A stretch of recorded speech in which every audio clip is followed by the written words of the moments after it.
Así que vamos a leer este careo que hubo entre el Mauri y el Miguel Ricard.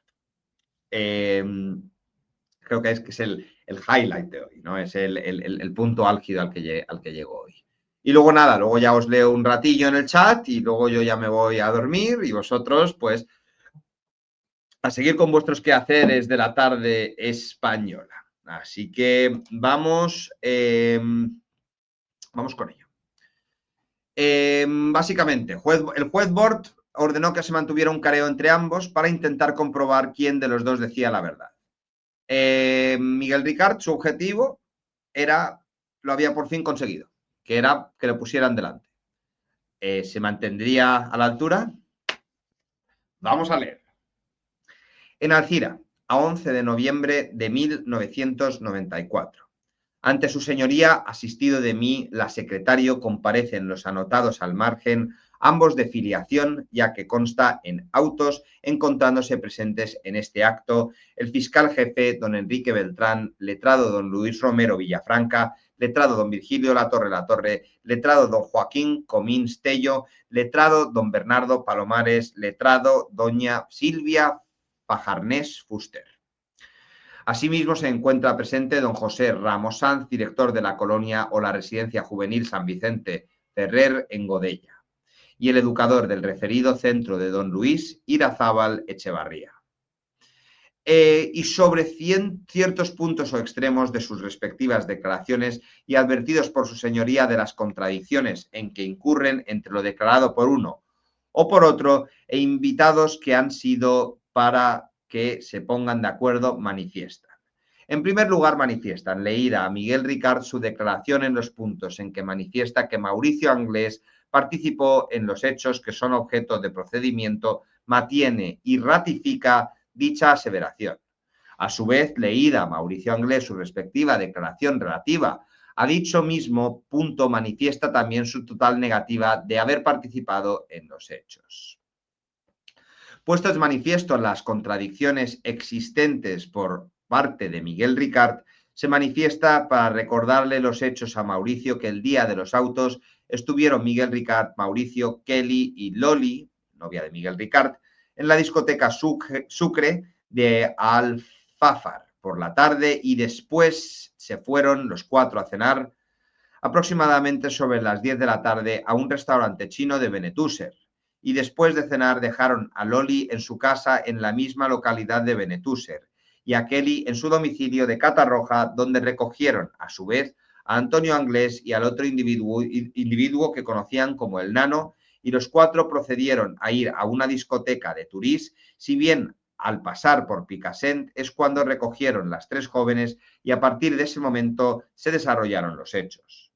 Respecto a esto, Mauricio Anglés manifiesta que si bien es cierto que una tarde estuvieron los cuatro citados en la discoteca Sucre de Alfafar, una tarde y hablaron de ir a cenar a un restaurante chino, sin embargo, al final no fueron a cenar, sino que Miguel Ricard y Loli se marcharon a su casa y Mauricio y su hermana Kelly a la suya, sin que consiguientemente esa noche continuasen juntos Mauricio y Miguel Ricard.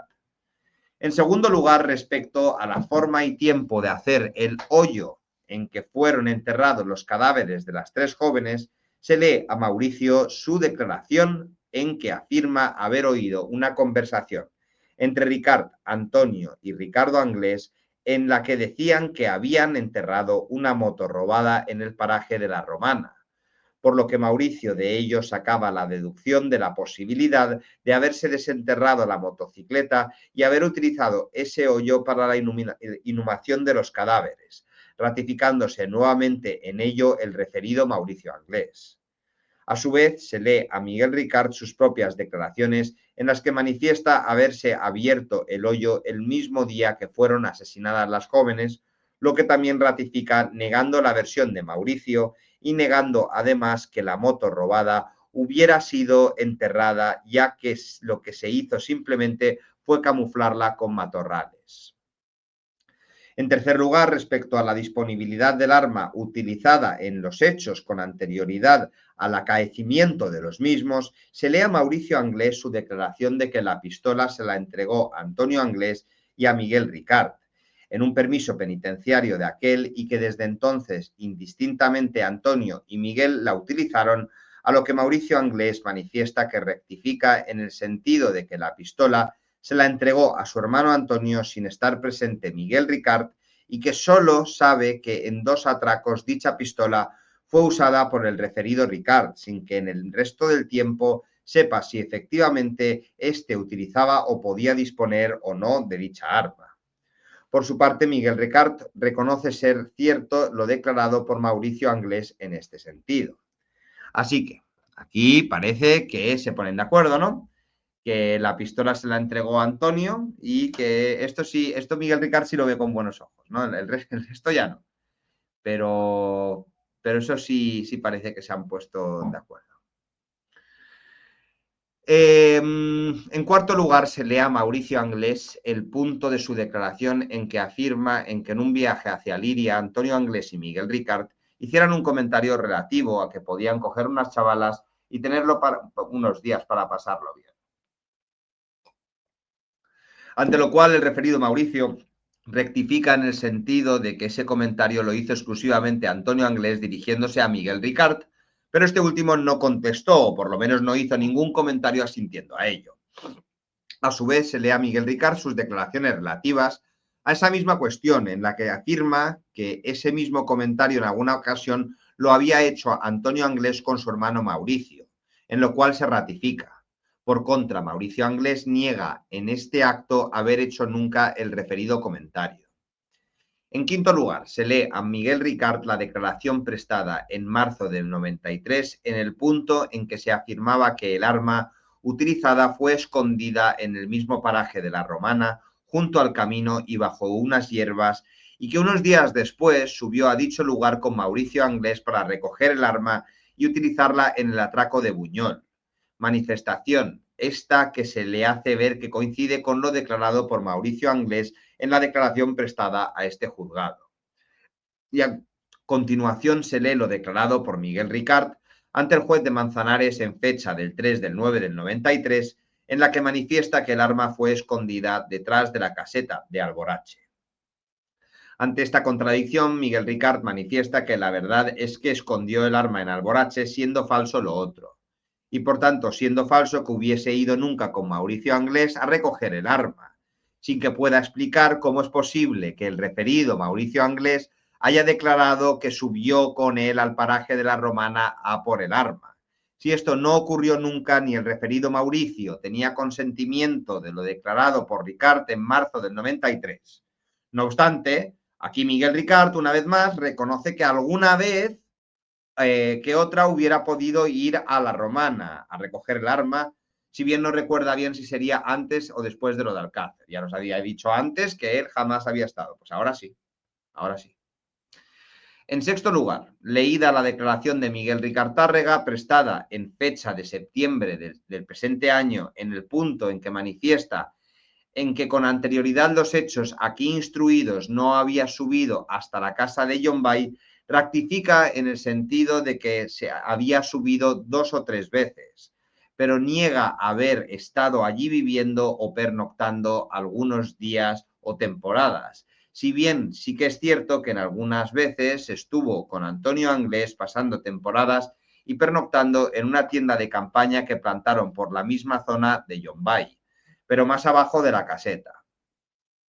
Por su parte, se le lee a Mauricio Anglés la parte de la declaración en que afirma que Miguel Ricard subía muy frecuentemente a la caseta de Llombay y se ratifica en ello, manifestando que en la tienda de campaña estuvo viviendo solo su hermano Antonio, pero que cuando con él estuvo también Miguel Ricard, donde pernoctaban en la caseta y no en la tienda de campaña. Y seguimos. En séptimo lugar, se lee a Miguel Ricard el punto de su declaración prestada ante el juzgado de Manzanares, en el que manifiesta que la madre de los Anglés, Neusa Martins, tenía conocimiento de los hechos y que obtuvo del banco un préstamo de 2 millones que entregó a Antonio para que huyese, en lo cual se ratifica, salvo negando que Neusa Martins tuviese conocimiento de los hechos, sino que lo único que se sabe es que un día acompañó el declarante a Neusa a una entidad bancaria donde ésta sacó los 2 millones de pesetas y que ese mismo día en la casa de los Anglés Neusa le dio a su hijo Antonio el dinero, aunque el declarante ignora la razón de por qué le dio el dinero, aunque en cualquier caso esto ocurrió antes de que se descubriese la posible participación de Antonio Anglés en los hechos. Además, también hace constar que al banco también fueron Kelly y el novio de esta, y fueron con un Renault 5 blanco propio de este último. Se lee a su vez a Mauricio Anglés su declaración relativa a este mismo punto y se ratifica íntegramente en ella, aclarando que su madre le entregó el dinero a Antonio, aunque no se sabe exactamente por qué razón, suponiendo para que se lo guardara. Para un poco, porque es que Miguel Ricard, ¿no? De decir, no, la Neusa lo sabía todo. Luego ratificarse en la siguiente declaración, la Neusa lo sabía todo. Hacer careo con el Mauri, no, la Neusa no lo sabía. Pero es que, tío, mentiroso compulsivo, ¿eh? A incitación del letrado de la Asociación Clara Campoamor sobre las circunstancias concretas de la participación de Mauricio Anglés en los hechos aquí instruidos, dirigida a Miguel Ricard, por este se manifiesta que recuerda que el rapto de las niñas tuvo lugar después de haber cenado en un restaurante chino, por cuanto 2 días antes, y es cuando realizaron el atraco a un banco de Buñol. Y asimismo manifiesta que no recuerda casi nada de lo que sucedió, ya que esa noche estaba borracho perdido y no veía nada por la gallorza que llevaba. Por el señor juez se considera inútil y declara impertinentemente en que el que por el letrado se le recuerde a Miguel Ricard cada una de las circunstancias concretas manifestadas por él en las anteriores declaraciones sobre la participación de Mauricio Anglés, por cuanto ello ya ha sido debidamente intentado suficientemente en el punto primero de este careo, sin que se hayan conseguido ningún resultado positivo. Y encontrándola conforme con su señoría y los presentes, doy fe. Así que sí, este enfrentamiento no aportó absolutamente nada más que el Mauri pudo clarificar algunos aspectos, ¿no? En los que se mantenía firme y en otros aspectos en los que se mantenía pues, un poco diferente. Sin embargo, Miguel Ricard, como ya le conocemos desde el principio, cambió la declaración sin pausa. 13 días después de producirse este careo, el 15 de noviembre del 94, el juez de Alcira remite un escrito. Dirijo el presente con objeto de notificarle que en este día de la fecha se ha concluido el sumario ordinario de este juzgado número 193A por delitos de asesinato, rapto, inhumación ilegal y tenencia ilícita de armas contra Antonio Anglés Martins y Miguel Ricard Tárrega, lo que comunico a los efectos oportunos. Así que ya está. En ese momento se cierra el sumario y se le declara culpable a Miguel Ricard Tárrega y a Antonio Anglés de los eventos que ocurrieron en Alcácer. El día 12 de diciembre, el fiscal se mostró su conformidad con el auto de conclusión e interesa la apertura de juicio oral. Y ese mismo día, puesto que había renunciado Joaquín Comins, nombraron a Vicente Quilis Veintimilla el nuevo defensor de Miguel Ricard, que no paraba de cambiar su defensa. Como era de esperar, la decisión del juez Bort resultó polémica, porque mucha gente consideraba que todavía quedaban muchas cosas que ver, y muchos medios, especialmente Telecinco, se hizo mucho más eco del tema Alcácer. Además, los 3 magistrados de la sección segunda de la Audiencia de Valencia que iban a juzgar a Miguel Ricard le echaron una bronca a los abogados, diciendo que ante las recientes noticias publicadas en radio y prensa escrita sobre las últimas incidencias del trámite de la presente causa, recuérdese las partes y profesionales intervinientes bajo apercibimiento de incurrir en las responsabilidades disciplinarias y penales legalmente previstas, que la obligación de guardar el secreto sumarial todavía se encuentra vigente, en tanto que el juicio oral aún no ha sido abierto. Había que guardar silencio. Sin embargo, el abogado de las familias y uno de las acusaciones populares mostraron su disconformidad con la conclusión del sumario, ya que faltaba pues el informe de los pelos. Y Miguel Ricard, que tampoco tenía prisa por ser juzgado, ya que el 29 de diciembre dijo que el declarante está de acuerdo con la prolongación de su situación de prisión provisional hasta el límite de 4 años. Finalmente, en enero del 95, los magistrados de la sección segunda, dadas las peticiones efectuadas por las partes acusadas y popular, acuerdan revocar el auto de conclusión del sumario acordado por el instructor con objeto de que se practiquen las siguientes diligencias. La primera, declaración de Ricardo Anglés sobre la fosa en la que primitivamente se ocultó una motocicleta. La segunda, la emisión en el Instituto Nacional de Toxicología de los informes pendientes sobre ADN relativo a los pelos. Y la tercera, acabada esta diligencia, envío de las muestras indubitadas de los pelos de Roberto Anglés, Miguel Ricart, Luis Rubera Gallardo y Joaquín Mauricio Anglés, Ramón Antonio Losa Draga y José Miguel Martínez Cana al profesor Frontela de Sevilla para la realización de los análisis con relación a las muestras que ya obran en su poder. Así que el sumario, a pesar de haberse cerrado, se volvió a abrir con la finalidad de descubrir más cosas. Y ese es el programa de hoy. ¿Qué os parece?